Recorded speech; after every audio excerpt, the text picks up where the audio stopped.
Organized crime. Does it exist? The Mafia by Timothy Kimmel Jr.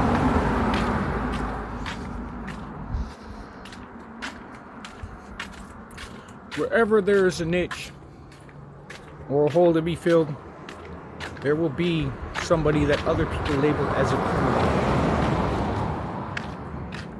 Pushki, otherwise known as native celery. The natives around here, they like to eat it. Small young stuff. It's really delicious. Plus it helps your hair grow. Long and thick and shit. I mean stuff. And stuff. Anyway.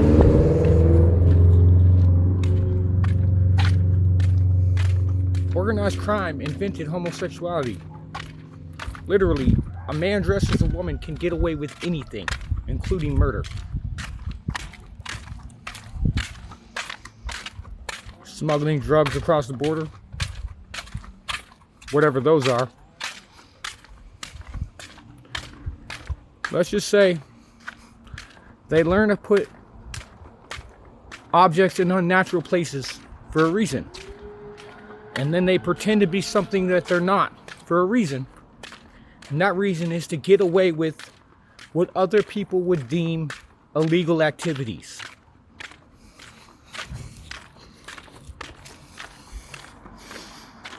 Like trying to live forever.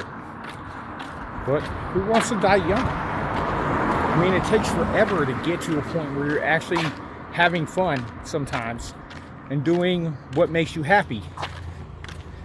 Especially what with people always trying to make their life and what they're into the movie, basically the cornerstone of everything that's important to somebody else, instead of realizing, hey, we're all pretty much alike, even with our different personality types.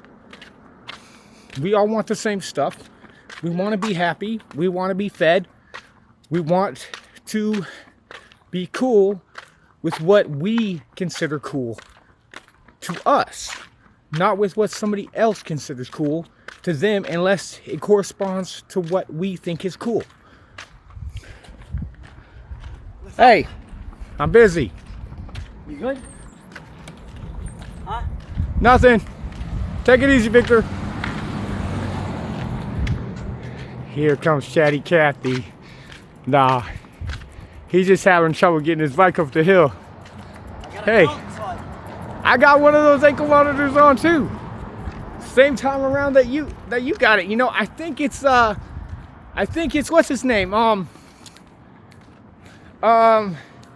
I think he's the undercover cop. Yeah. Olaf. I mean, what was he even doing in there? In jail at that time? I know I just went because of that book I wrote.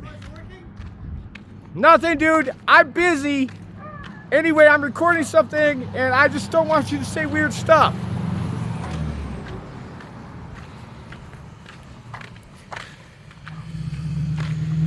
Some people sometimes.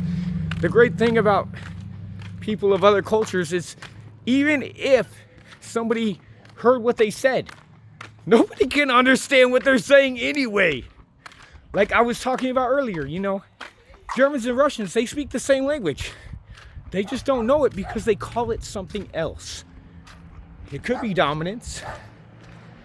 It could be whatever you think is cool. And yet, who's to say? Sometimes we get these glimpses into other people's psyche and their lives, and we don't really, sometimes we know it at the time, and sometimes it takes a while. And we have that epiphany, and it strikes us, and we're like, whoa. I live for those moments. Because they're what makes life worth living for. I feel like I should say an amen there, or shh. Amen.